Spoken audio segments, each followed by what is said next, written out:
Hello, everyone, and welcome to SlasherU, a college football podcast for Slasher Sports. I'm your host, Christian Rao, here with my wonderful co-host, Steve Feck. It's 5 for Friday, everyone. We are going to give you 5 games that you should be ready for this wonderful weekend of college football, and of course, a couple other topics on the side to get you ready for a wonderful weekend and get you prepped up for the Saturday morning special coming live to your feeds, 8 a.m. Eastern Time on YouTube, Twitch, Twitter, Facebook, anywhere on social media at Slasher Sports. We give you that and get you ready to go. A power hour at 8 in the morning before college game day. We are the first to get you ready on the college feeds in the nation. Steve, what's going on, my man? Same old, same old. We should remind, our viewers that if they have young children that early in the morning, they may want them to just listen because we don't want this frightening them starting their day off wrong. But no, I think it's great that we're getting that early start now. Not only does it set us apart, but I think the people that are kind of digging what we're doing can jump in there before they get the same old, blah blah blah from all of the network shows. So make sure you tune in Saturday 8 a.m. Yeah, Eastern time.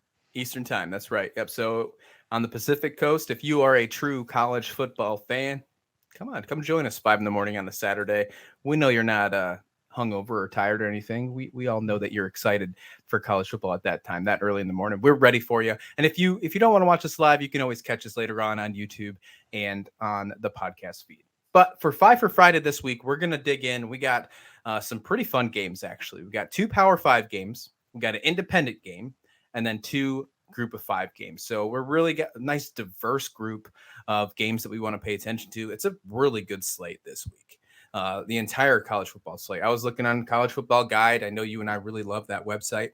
It just really digs into, gives you the lineup of who's playing what channels. It's nice. It's a really nice feature to have.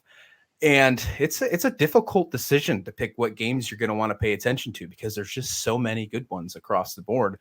So we're going to try and do that for you, try to help you out and give you 5 good ones today to get you prepped for the weekend. The first one that we're going to talk about is in the Big Ten, and that is the Purdue Boilermakers or Spoilermakers, your pick, however you want to call that one, based on what we've seen in the past few weeks and last year against Maryland Terrapins. And I say Maryland has been pretty decent so far this year. We saw them look really good against Michigan. Couldn't get it done, but looked really good. Some people think that's going to be the peak of their season. I'm not one of those people. No, me either. I think that just showed what's to come going down the stretch into late October and early November. Absolutely. However, Purdue is showing that last season for them was not a fluke year. In the last few seasons, we've seen Purdue towards the bottom of the Big Ten. Last couple seasons, it hasn't been the issue, and that is because of Aiden O'Connell. He has been absolutely outstanding at the quarterback position, certainly has solidified that. And you would think that it would go to a different team to try and solidify himself as a more draft ready prospect. No, he's stuck with Purdue. He thinks he can win there, and he's showing that he can win good football there as he defeated Minnesota last week in a decent fashion, I might add. That was a game that I didn't see happening. I had Minnesota all the way in that football game, and Purdue really showed up and really did their job. Now they face Maryland, a pretty tough task. I would say their offense is on par with Minnesota. Defense might not be as good as the Golden Gophers, but still a good task here. Maryland's on the up and up as well. These are 2 great teams in the Big Ten. This is going to be a good matchup, Steve. Well, and in all fairness to Purdue, they could easily be 5-0. There were 2 late plays, fourth quarter plays against both Penn State and Syracuse. They could be 5-0. Do I think they're a 5-0 team? Well, no. They're going to have to come out and they're going to have to establish the running game.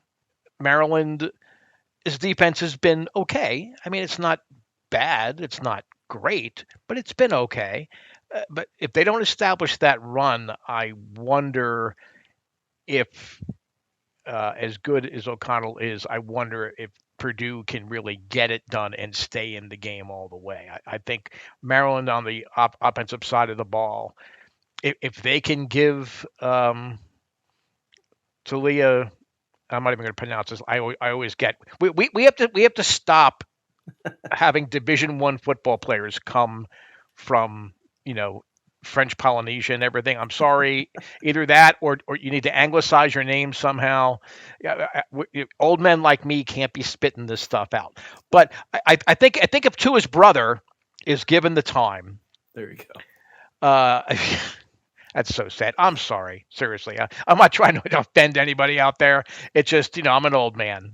My teeth will fall out if I keep trying to pronounce these names too often. Um, if Tua's brother gets time and he can kind of have a nice balanced attack running and passing, I think Maryland pulls away late, sort of like how Penn State and Syracuse did. Purdue's offensive line, though, has really they should have no problems handling the Maryland, the pass rush, or even the rushing schemes that the Maryland defense puts up there. So I think it's going to be competitive for a while. I mean, I'm going with Maryland. I mean, Purdue it was a nice story, the last couple of weeks, but really, I think Maryland is in the top five across the board in the Big Ten. I don't know that I would put Purdue there, so I think Maryland's overall balance and talent is going to win out at the end of the day. It's a good way to look at it. And then you also have to put in perspective that Purdue won that football game against Minnesota with Minnesota's star running back not playing it all too. So that's something to keep in mind with the loss from Minnesota and that Purdue win.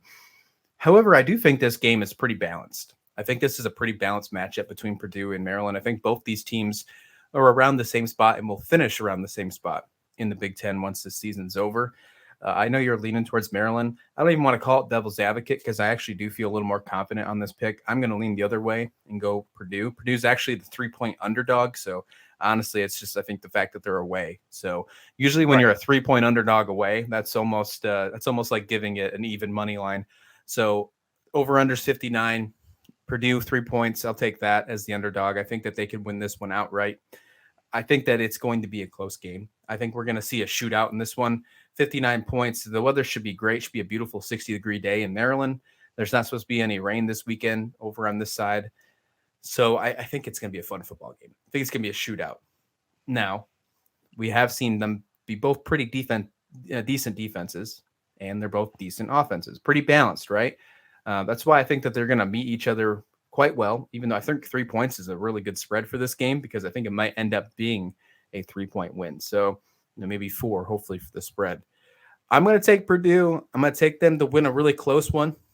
They might not even get the spread, to be honest. I think they could win by 1 or 2, and I would be satisfied with this one. I think Purdue just sneaks by and wins that football game, but doesn't mean by any means that I think Maryland's a bad football team. Both these teams are going to end up battling for a top spot in the Big Ten. Maybe find a way to go to the Big Ten championship, especially Purdue being in the West. Maryland's got obviously a harder task there, but Purdue needs it more. They already got 2 losses on the year. They have some tough competition. Already had that win against Minnesota. They beat a good Maryland team. Later on in the year, they face Illinois. They could be the front runner for the Big Ten West. And in fairness to Purdue, I have to admit that other than highlights, I have not watched a Purdue game yet. I've watched 4 of the Maryland games, and at least for a half. So perhaps my viewpoint's a little more slanted toward the Terrapins because I've just watched them more. But you made an interesting point about them now having to win against Minnesota. Can they surprise and emerge, out of the West? I think Illinois might have something to say about that. Minnesota certainly is not going to roll over and die and say, "Oh, we lost to Purdue, so our season's over." But yeah, that's an interesting observation. Who gets to go and get blown out by either Ohio State or Michigan? That's. I don't want to completely count out Iowa because we've seen that they've always had a good defense in the past. However, Iowa offense to me is just completely an app and is just not going to push anywhere. So in my mind, it's a 3-team race for the Big Ten West. And Minnesota is obviously at the bottom of that 3 teams in the tier because of their loss to Purdue. And then you put the Boilermakers and Illinois in that matchup. Now, Illinois does face Iowa this week, which we'll be talking about, I'm sure, here later on in the weekend. But I think we're going to get a lot of answers solved in the Big Ten West. Purdue is a really good team. Purdue is a really good football team. I know you said you haven't watched much of them this year. They're balanced. They're a very balanced football team. They have a great leader at quarterback in O'Connell. They actually just put out a really cool feature on Purdue's YouTube page about O'Connell just a few days ago. Really cool feature, about 5 minutes. It's definitely worth every second of your time to check out. I think they find a way to win this football game, but I don't think by any means is this a blowout. No, and I want to go back to what I said at the beginning when we were talking about Purdue. They have to establish the run. I Absolutely. think if you go out there and try to pass it all game long, I think Maryland's going to find a way. Their coach is terrific about making in-game adjustments, especially at halftime. So I think they need to try to keep the Maryland defense off balance, keep them on the field as much as they can, so that they can. I would say that if you're going to compare the quarterbacks, O'Connell is the best quarterback of the two that are out there. Not that Tua's brother is a bad quarterback. It's just that I think we're looking at a pro style quarterback, I think, for Purdue. So if he can run that balance, establish the run early and then pass late if he has to, that could change the landscape completely. But I'm sticking with the Terps. All right, let's move west. Let's go to the Pac-12. Let's talk about Washington State versus USC. I think this game is very interesting right off the bat when I look at this one. USC is obviously on the cusp of maybe reaching to the college football playoffs. There is some talks that they could make it in there. I think there's a prime opportunity for Lane Kiffin to do that with this team. They have some of the most outstanding quarterback play in Caleb Williams. They have one of the best receivers coming over from Pitt and Addison, who might be the best receiver in all of college football right now. I think that he is probably going to be the first wide receiver taken off the board come the NFL draft in April. And the defense, if they commit turnovers, if they get turnovers, they're fantastic. And that is my caveat. That is my main caveat with this USC defense. They are only good if they can get turnovers. If they don't get turnovers, they let everything through. So that is my key caveat to this game, my true kryptonite of how USC can win this football game, because I believe on the other side of the football with Washington State, Cam Ward is absolutely outstanding as well, coming up from FCS into Washington State. However, he likes to throw interceptions. And we do see that on his stat line. USC leads the nation with interceptions, with turnover differential. So if USC can get that turnovers, I think they win this game. I think they have an easy shot at winning this football game. However, Cam Ward takes care of that football. This game's a lot closer. It's a 13-point underdog for Washington State right now. If Cam Ward can take care of that football, I'm not saying they win this football game, but they definitely don't lose by 13, Steve. I think it's fair to say that Washington State is going to commit 2 turnovers. That's what they're averaging per game, and I don't see anything changing. Again, Cam Ward is still adjusting to the FBS pace of football. I'm a huge FCS guy. I mean, I love the football, the way they play football in the FCS. But it's a different ball game going from Immaculate Word to the Pac-12. So he is going to be prone to mistakes, though every game you can see him gaining more confidence, and he's not forcing the ball as much. He's making some bad decisions and making some bad passes perhaps, but he's not really trying to force the ball into coverage, hoping that something is going to come out of that.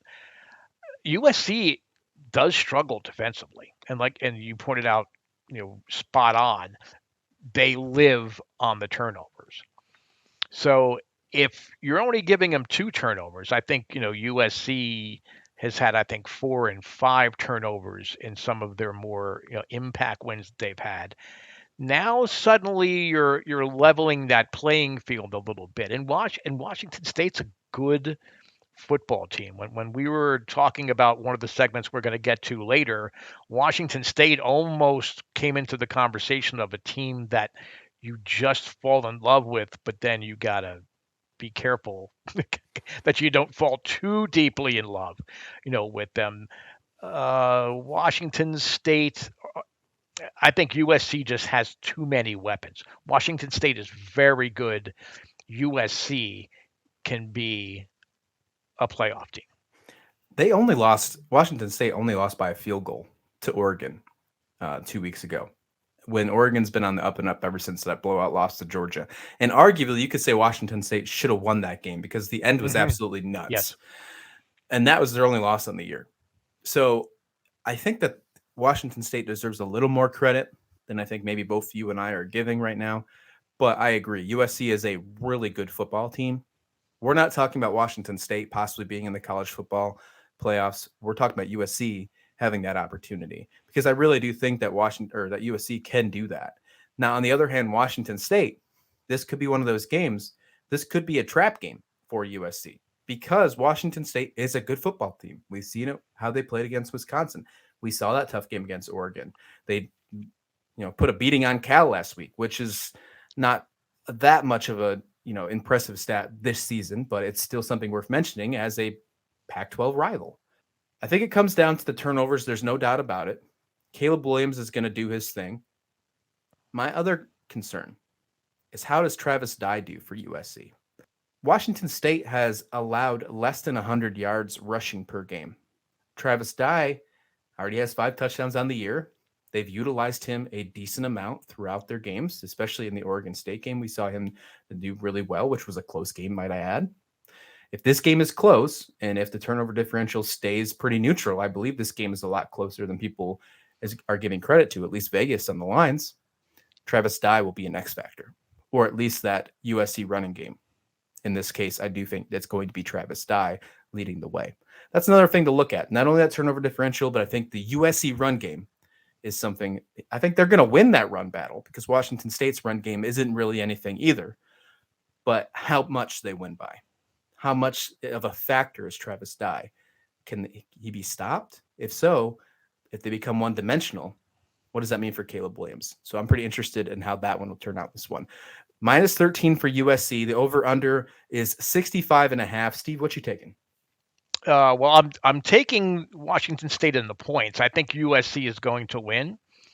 And believe it or not, I'm going to take the under. I'm going to throw away my notes that I had, because you pretty much took the whole thing about the USC running game there. But I really think on paper you would say, boy, that you should go the over on that one. Now, I really think that USC is going to have a hard time early in the game establishing the run and just establishing an offensive rhythm. But eventually, you've got Addison, you've got all the weapons that they have there. USC, I think, will eventually pull ahead. But I'm taking Washington State in the points, and I'm gonna go with the under on that. I'm exactly with you 100%. Hey, when I take your notes without knowing, I'm not cheating on the test here. That just shows we're on the same page. So that's good to hear. I'm the same way. Washington State with the points. I do think USC comes out with the win. I think it's going to be a lot closer than people think it's going to be, though. I wouldn't be surprised if this was a less than a touchdown win for USC. This could be a nice gut check for them moving into the rest of the year, moving into Pac-12 play. Remember, it's the top 2 teams in the Pac-12 now playing the Pac-12 championship. So not only do they have the opportunity to make it to the college football playoffs, they're going to have to go through the gauntlet of their conference, not just in their schedule, but with the second best team, if USC remains undefeated, they get that far once they get to the end of the year against the Pac-12 championship, in the Pac-12 championship. All right, let's move on. Let's talk about some independents. Now, we've kind of strayed away from them this year because they haven't been that great, but they're a team that everybody loves. The majority of people love. They have a huge fan base, and that's UTSA. No, I'm just kidding. That is the Notre Dame Fighting Irish. For us, it's UTSA, right? Yeah, exactly. We'll talk about UTSA here soon. The Notre Dame Fighting Irish come off a bye week, and they head to a neutral zone game in Las Vegas against BYU. Now, Notre Dame in these neutral games are undefeated, 10-0, Steve. They go against BYU, who has their ups and downs as well this year. They're sitting at 4-1, but it's not that impressive as a 4-1 in my mind. I thought BYU was going to be a more top-notch team than we've seen so far this year. Now, they have a great following as well. This is going to really carry some traction. We're probably going to see a pretty decent turnout in the ratings for this football game. So there's definitely a lot to pay attention to. This is a tough one, though, when you look at this, because Freeman coming in, this is his first bye week as his coach, other than his offseason he had. This is his first time that he gets to make adjustments. after losing some tough games, 2-2 heading into this one against BYU. They are currently a 3.5-point underdog, and the over-under is 50.5. So they're assuming this isn't going to be a super high-scoring game, but they think it's going to be close. I think that they're right. I think it is going to be a close football game. Not sure if I lean towards Notre Dame, though. What's your thoughts? I actually think here in the Independence Bowl, not Independence, that's played in Memphis in December, the Independence Bowl. um, I think BYU, from quarterback down to third string defenders, is just a flat out better football team. It'll be interesting to see. Bo Nix had a good day when he played against BYU. Will Pine have a good day? I don't. I really don't think so, and I think that's going to be the difference in the game. You alluded to it earlier. BYU has just been, all year, and I don't quite understand why. Maybe we're underestimating the opponents they have played. I just think that they're a better football team, and I think they're going to match up well against the Fighting Irish. I know that Notre Dame had the bye week and that, looking at film and breaking everything down, in some ways, when a Notre Dame football player or coach is looking at the film of BYU, they're seeing in vivid color why Notre Dame cannot beat BYU. That's just my personal opinion, and I have a soft spot for Notre Dame. I wouldn't say I'm a Notre Dame fan, but I certainly watch them whenever I can. It's a team of my childhood. Certainly, they were a much bigger deal. When I was growing up, wasn't quite BC, but it was around that time. They still had the leather helmets when I was growing up. I just don't see any way that Notre Dame wins this football. I can't see any scenario where Notre Dame wins this football game unless BYU just stinks out the joint. 2 weeks ago, Notre Dame put on an absolute clinic on offense against UNC. Now, we know that UNC's defense is not good. Notre Dame had 576 yards against UNC. BYU's defense is not UNC's defense. They are a lot better. It's actually pretty even if you look at the defenses between the Fighting Irish and BYU. That is something to keep in mind. Freeman had a lot of time to adjust. What did he do? Did he focus on their defensive side to try and stop BYU's air raid offense? Or did they find a way to pick some clicks work with their offense so they can find a way to win against some tougher defenses? Did they assume that their offense was okay because they had a great win against Mac Brown's awful Tar Heel defense and not worry about it? I'm interested to see what those adjustments happened during that bye week. I will say that even though they had 576 yards in that game against Notre Dame, their average on total yards is still in like the 350s. I think it's actually 360. So it tells you that other than that one outlier of a game, they haven't really put any yards up on offense in their other wins, their other losses as well, against Ohio State, against Marshall. So that is a concern to me. That is something that makes me push towards BYU to win this football game, and that's exactly what I'm going to do. Now, it's going to be in a neutral site. It's going to be in Allegiant Stadium in Las Vegas. Notre Dame is a 3.5-point favorite in this one, even though they're undefeated. This is a brand new Notre Dame team.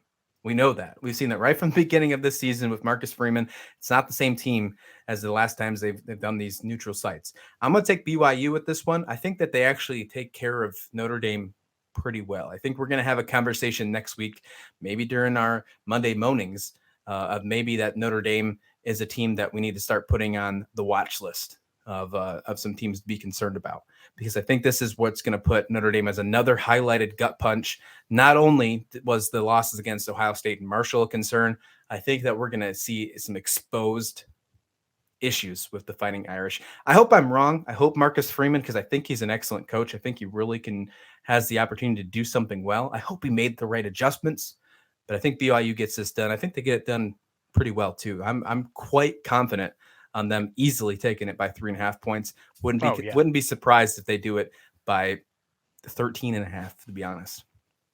I could see a 2-touchdown win for BYU. Oh, absolutely. This is the statement game BYU needs to have.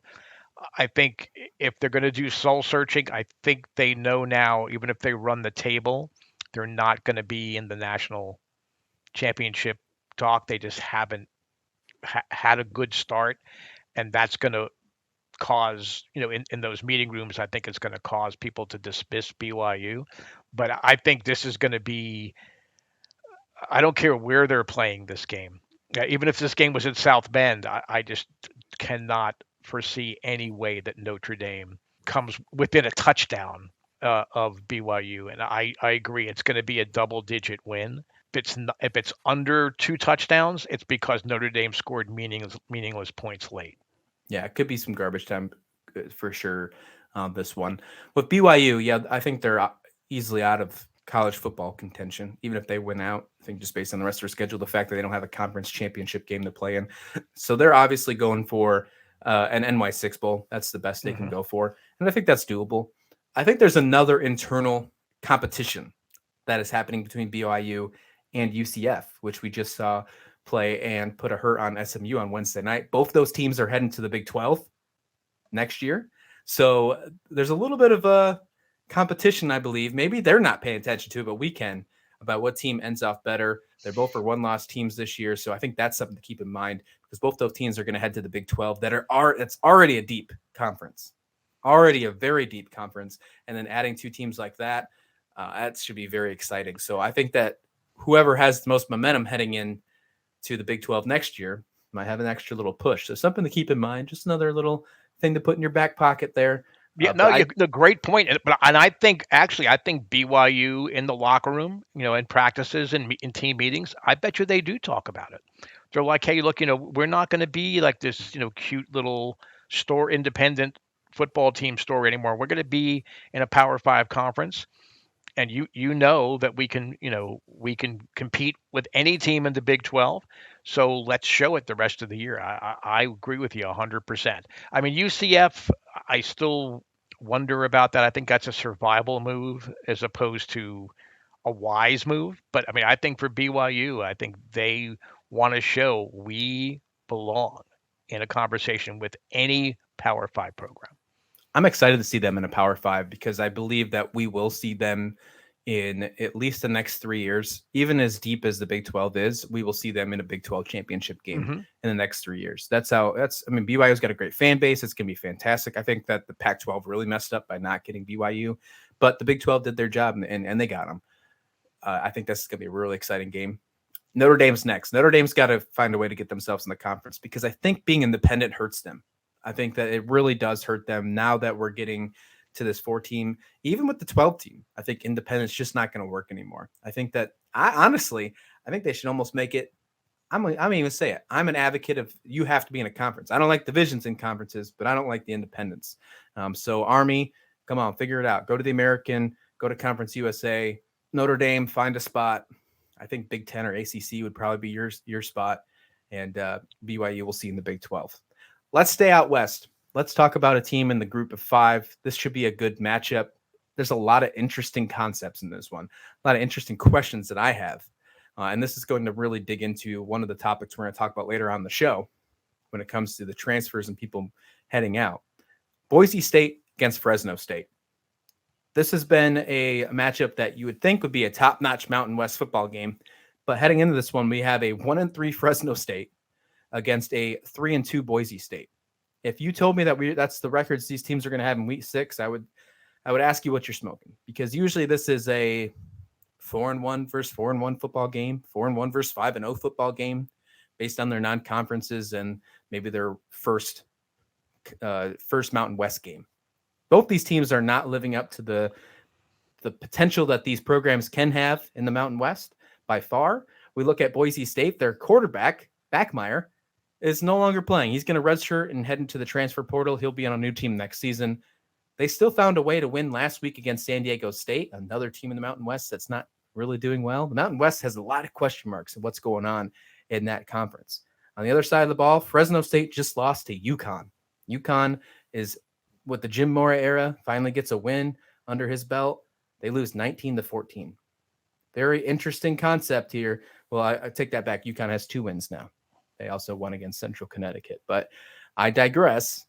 Steve, Boise State versus Fresno State. What you got? Well, you have to factor in on the Fresno State side that they lost their big quarterback Jake Heiner in the USC game. He's out for the year. Certainly, if you're losing to a UConn and you're Fresno State, that's telling you that your backup quarterback, now your starting quarterback, leaves a lot to be desired. Maybe he's not ready. I'm not saying he's not talented. He's just not ready yet. Defensively, they allow 400 yards a game. Yeah. So it's that's not gonna bail out your offense that's struggling if you're giving up 400 yards a game. And Boise State has one of the best defenses in the nation. Again, you can argue, well, gee, who have they really played? Well, I mean, it's just how it is. But I mean, it's what their schedule has to be. They're one of the best statistically defenses in the country. I think the change from Backmeyer, and you have to give Boise State's coaching staff credit. They went to him and said, "You're not going to be starting the rest. We're telling you now, you're not going to be starting the rest of the year." He didn't play the full game in their last game. They're going with the freshman. I believe his name is Green. Is it Taylor Green or Taylor Green or but he's 6'6". I mean, He's a big guy. He's a big boy. He can do it. With his legs as well as with his arm. So I think it's smart for Boise State to go there because I don't know that Backmeyer takes them to a major or mid-major bowl game. Really, a kid like Green, it could, especially with the defense that they have. Mm-hmm. So it's unfortunate for Fresno State. I think there were higher hopes, as you alluded to earlier, but this is going to get ugly quick. That blue turf is going to start turning red hot because I think Boise State's going to be marching up and down the field at will against the Bulldogs. So it's unfortunate. It could have been a great game, but it's going to be a fun game to watch if you're a fan of Boise State or you just like to see good offensive football because I think Boise State's going to run it up.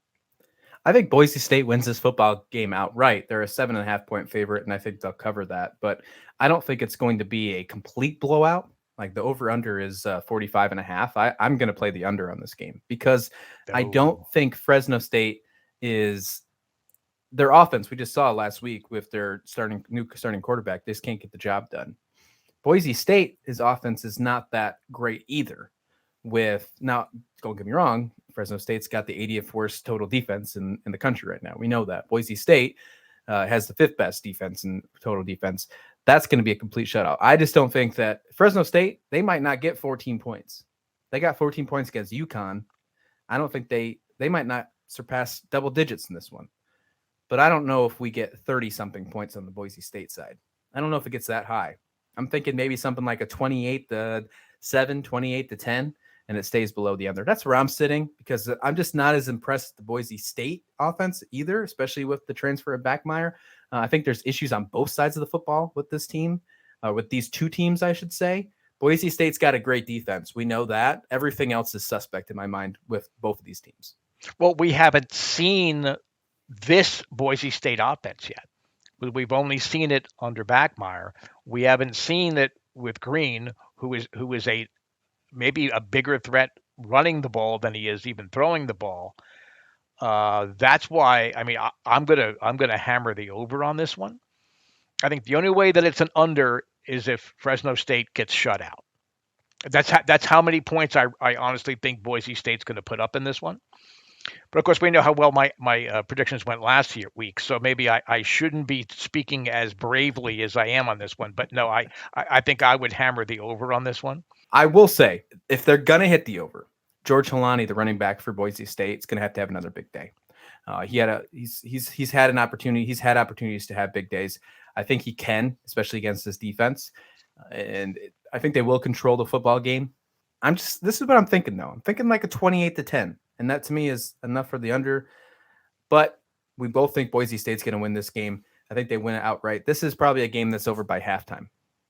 This is what I think. Yeah, I think it's a game that's over by halftime. All right, here we go. Let's go move on to our second group of 5 game. And this is a game that I know you and I are excited to talk about. Uh-oh. Yeah, exactly. He has got the love for this team, and so do I. And that's UTSA, University of Texas San Diego, the Roadrunners. And they're going to face off against Western Kentucky. I actually do really like Western Kentucky so far this year as well. They were my favorite during week 0, during the football game that I watched. I thought that Malachi Cooley was really, really fun to watch. Reed, what a quarterback that he's been. We are Yes. going to watch an absolute barn burner, Steve. This game is featuring 2 of the top 10, it might even be top 5 passing quarterbacks in the nation, between Frank Harris and Austin Reed. This is going to be a very fun football game. UTSA versus Western Kentucky. Steve, take the reins. What's your thoughts on this one? Well, you remember too, these guys faced off for the conference title last year, and they put up 90 points in the championship game. Right. UTSA has a chance to do something that has never been done in Division One, and this surprised me when I stumbled across that. They can be the first Division One program to have 3 receivers average 100 yards per game. Wow. DeCoria Clark and my guy Joshua Cephas are already well above 100 yards per game, and their third receiver Zachariah Franklin is at 98.2 yards a game. So if you think about it, some of the great passing attacks over the years, they've had 2, but never 3. UT San Antonio could very well set that. And then I love me some Frank Harris. Absolutely. I mean, I want him to be the next franchise quarterback for the New York Football Giants. I want to have a reason to watch the New York Football Giants again. They teased me for a couple years in the 80s, and then when Eli won a couple things, they teased me there. But I go back to the 60s, and I've seen some really bad football teams.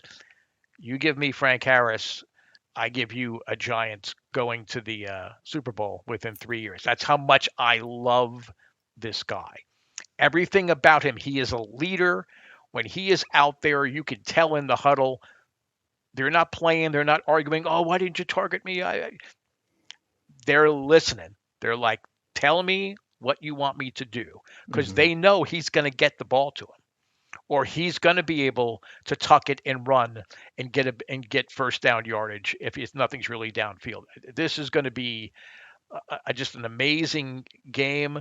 Now, Western Kentucky's defense statistically is pretty good, but the best offense they faced was probably Indiana, and we're not talking offensive juggernaut in Indiana. I mean, Troy has a pretty decent offense, but they really haven't stopped anybody the caliber of Harris and UTSA. So I think it's going to be just, you're going to have to get like an abacus or something to keep score. You're not going to be able to keep track in your head. It's going to be such a fun football game. But in case you couldn't tell, I really like UTSA.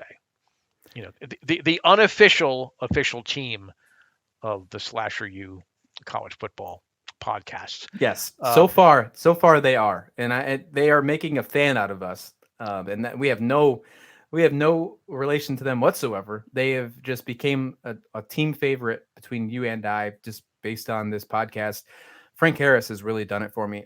There's a local shop that one of our UTSA friends let me know, called Meep Meep Apparel, and they have a hat that says Frank Harris for Heisman. I'm so tempted on buying that hat and wearing it on this show.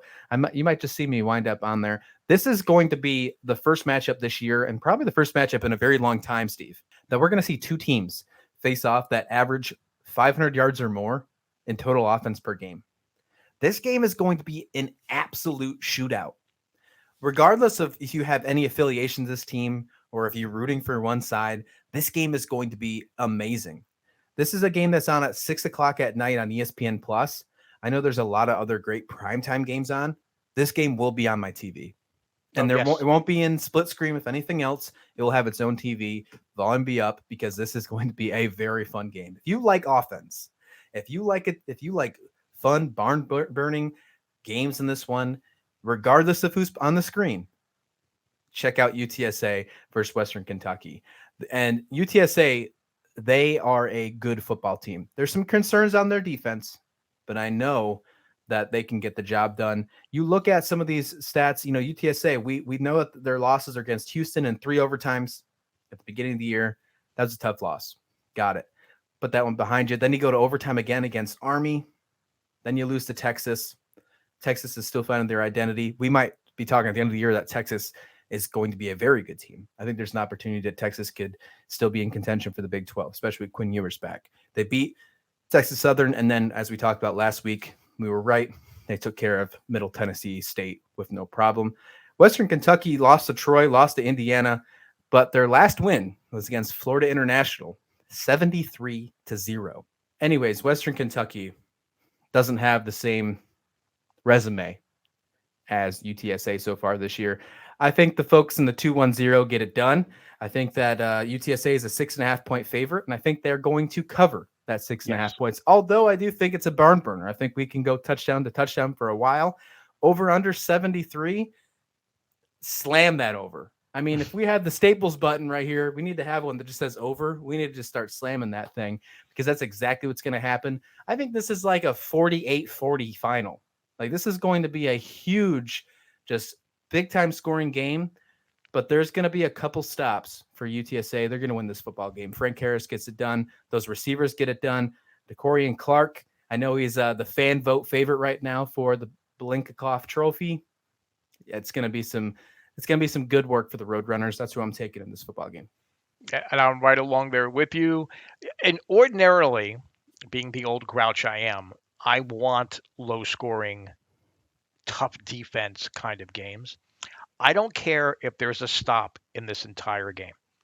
It might be the first time ever me watching football over my 62 years that I don't care if there's a single defensive stop, a single interception, a single fumble recovery. I just want to see these offenses go at it. And for those of you that are so focused on the Power 5 schools, this is a great game to get you familiar with the caliber of football being played in a group of 5 schools. And everybody likes statistics and analytics now.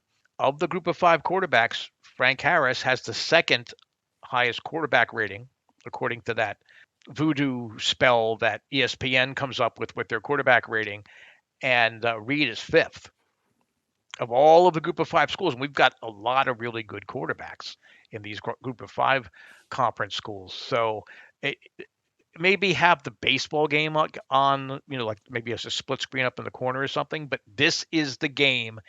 ESPN Plus is easily accessible. You can go on your computer if you can't get it on your TV. There's a million ways to watch this game. This is a must watch. Frank Harris against Texas Southern, 392 yards. Last week against Middle Tennessee, 414. Do we see him get more than 414 yards in this one against Western Kentucky? Ooh, that's an interesting bet. Can he hit 425? I'm going to say yes. All right. That's what I'm talking about. I've got to get that hat. Frank Harris for Heisman. As you can tell, we are very excited about UTSA, and we have said it for the last few weeks that their record, now that it's a winning record, but it wasn't for the longest of times. But even though their record is 3-2, we've had a lot of love for them. We thought that they are a better football team than their record has given.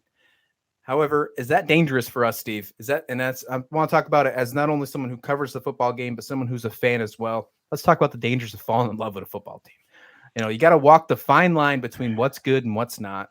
UTSA, we've talked about it, game in and game out. We think this team is better. These concerns on defense is obviously one of those. What's that fine line here? I think it's just walking the tightrope without a net. I mean, sometimes being a fan doesn't have to make sense. You need to have a clear head when you're looking at teams. But part of the fun of it is falling in love with a team like UTSA. Now, you're an Old Dominion guy. Okay. For me, growing up in New Jersey, It was Rutgers, even though they were always bad. I live in Western Pennsylvania and hate both Pitt and Penn State with an absolute passion. So I try to pull for WVU. I don't want to put those kind of allegiances in this conversation because it's different. It's something that you either grew up with or that you're surrounded with, and you've grown and built a love for those teams. A team like UTSA, you're not going to have a quarterback like Frank Harris and that trio of receivers together again for a decade anywhere in Division One. You're just not going to see it. Allow yourself to fall in love. It's sort of like dating above your level. I mean, if you get lucky, you're like, wow, this is great. I mean, you don't want to sabotage yourself and say, I'm not in the same league with this woman, or this guy, and this is going to happen. No, no, no, no, no, no. Enjoy the moment. Enjoy the experience. Okay, we're not going to have a team like UTSA, and it could be any team out there for you. It might not. It's not necessarily your alma mater where you have that allegiance or the team you grew up watching. It's a team that you've seen games on TV a game or two, or you've seen highlights, and you're like, wow. So is it dangerous? Yes. Are you going to have your heart broken? That's what rooting for sport. It's what being a sports fan's all about. But don't jinx it. Just enjoy the experience. We are going to have plenty of content for this UTS football game on Saturday. Be sure to check us out on our Twitter. You'll see it at SlasherSports on Twitter or any of our personals, Row Report or Feckless Wonder. We're gonna be out. We're gonna be covering this game pretty closely because I know both of us will be watching this one. It's going to be a barn burner. Let's continue on this conversation here, though, about this dangers of falling in love, though, Steve. This is exactly what I want to keep talking about. Here, this is something that it's good to enjoy the teams, but what about these? What about the bandwagon effect? Like right now, Kansas, the Jayhawks, they're normally a basketball school, but how fun have they been? They have been so fun to watch this year. They're undefeated. They make the top 25. They break their drought. Now they get college game day. There's probably, you got to think that the peak is coming for this team. They're probably going to find and the correction. They're going to hit the bubble, right? In the stock market, we see that happen all the time. The stock's rising. It's coming up. You're going to hit that correction sooner or later. Does it come soon? And, it's fun to watch these Kansas fans happen. All these people come out of the woodwork. I mean, myself, I think that this is one of the most exciting teams. They have been in contention for my first half MVP for my fanhood for college football. What's your thoughts on that one? Well, it's easy to root for Kansas. For me, what makes it easy is that you said it at the beginning. Kansas is a basketball school. That's true. It's like rooting for Kentucky. They're a basketball school. So when the football team emerges from the shadow of another sport, and that doesn't happen a lot. Football doesn't get overshadowed a lot, but Kansas has had some pretty bad teams over the last 2 or 3 decades. Yeah. So when a team like that does emerge, I think it's natural to get on that bandwagon and get college game day there and try to capitalize on that. I think all of that is good. I think you need to really try to keep at least one foot on the ground as you're floating up into Jayhawk, rarefied air and say, okay, it's only 5 games. We're not even halfway through, the season yet. Let's keep rooting for them, but let's not go hog wild crazy. I'm excited to talk about that game tomorrow with TCU and Kansas. They're going to be on our live show Saturday morning, 8 a.m. Be sure to join us. It's going to be fantastic. There's an opportunity that Kansas wins this football game, and then they become 6-0, eligible for a bowl. Halfway through the year, Kansas Jayhawks going to be in a bowl. I mean, I think it's inevitable. It's going to happen, but we could see it in the first 6 games of the year. Yeah, absolutely insane. All right, one more of those little questions here about dangers of falling in love, and it's different concept. Completely different concept in this one. A team that was not good at the beginning of the year loses to an FCS school, then all of a sudden starts to be on a little bit of a rise. They're still unsung, I would say. They're in a conference that most people don't talk about until they start playing on Tuesdays. That's right. We're talking about the MAC. And right now, they're leading the MAC after losing to an FCS school. Now they're leading the MAC division, and it seems like the teams get a little, they're grooving. They're finally starting to fall into place. Is it too soon to get confident about this team? And is it okay if you are talking about the University of Buffalo, talking about the Buffalo Bulls? Well, I think it's interesting for the two of us. You grew up in Western New York. I lived in Western New York for 5 or 6 years. I get up there as often as I can. I have very good friends that support another podcast that I do, and they're just UB fanatics. Okay, and this is back. I mean, and the Buffalo Bulls weren't always a MAC school. I mean, certainly. I mean, I know they had a football team when I was living up there, but they weren't. I'm not even sure where they were.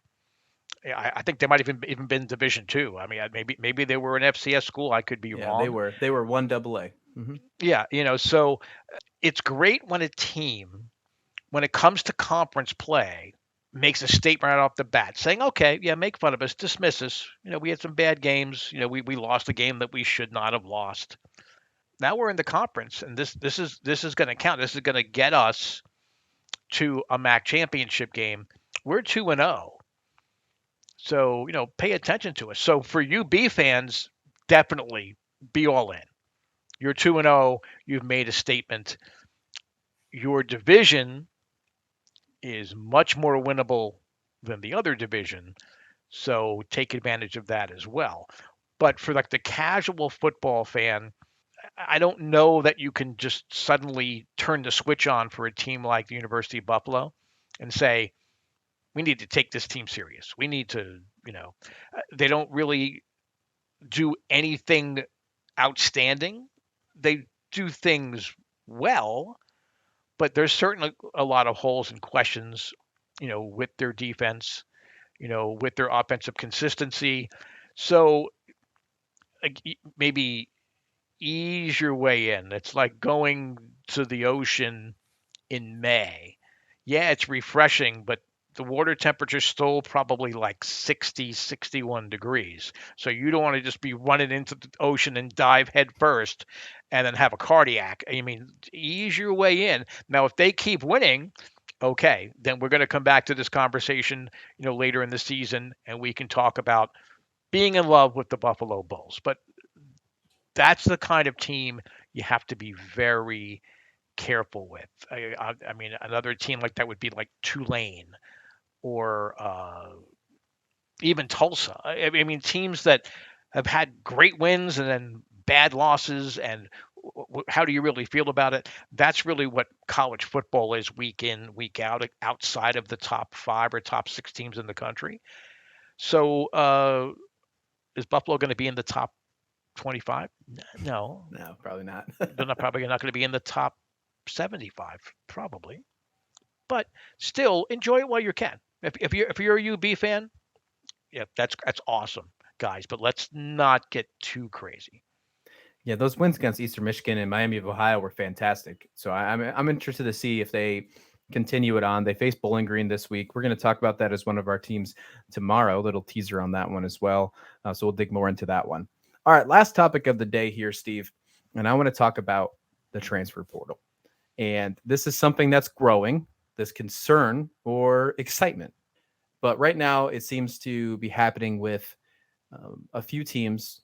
SMU is one of the biggest teams right now that's happening with, where groups of people, groups of players, even starters, we see it with the SMU secondary right now, are deciding to redshirt. If you play less than 4 games in a season and you still have a redshirt eligibility, you can choose to redshirt and then enter the transfer portal in the offseason, and it doesn't count a year of eligibility against you. You can head out to a different team, to a team that you think is a better fit for you, maybe a more competitive team. Maybe that doesn't fit for you. But regardless, it's something that we're seeing happen. On the Wednesday night game between UCF and SMU, we saw that was a huge issue for SMU. That was a game that could have been a lot closer if the SMU secondary was involved, if they were there. But having a few players decide to enter the transfer portal just days before the game can't be fun for UCF. Now, granted, after week 4, after the, right now, probably after this week, we won't be hearing too much more about that because of the 4 games of eligibility. So it shouldn't be too much more. But this is still a concern in my mind. It could be entertaining in the long run, but right now it seems pretty concerning with SMU, Boise State with their quarterback, which we talked about earlier.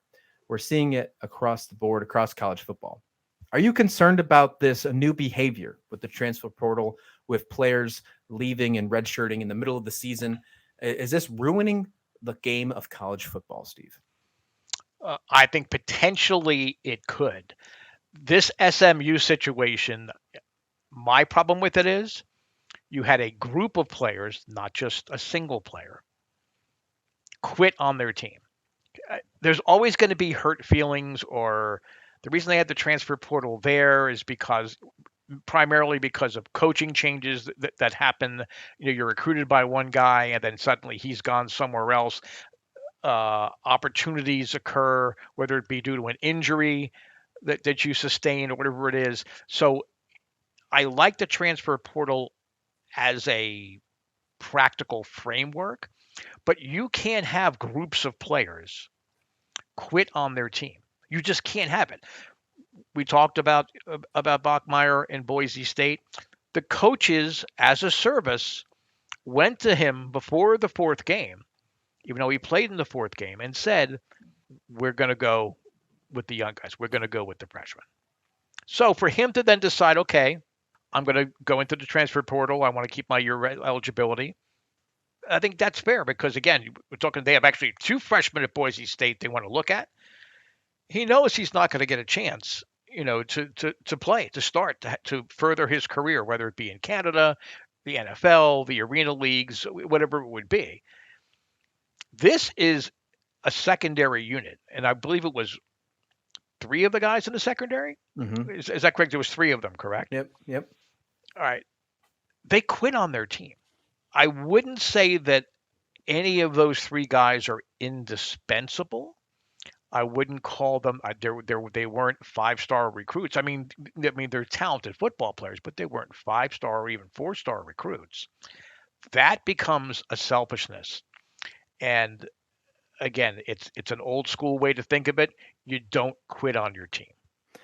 Yeah, I mean, being a starting defenseman for your team, that obviously hurts, and it hurts your game plan, and especially in a game like SMU UCF, which is becoming a rivalry because of the coaching on each side of the football. They're close friends, and it's something to keep in mind. But I agree.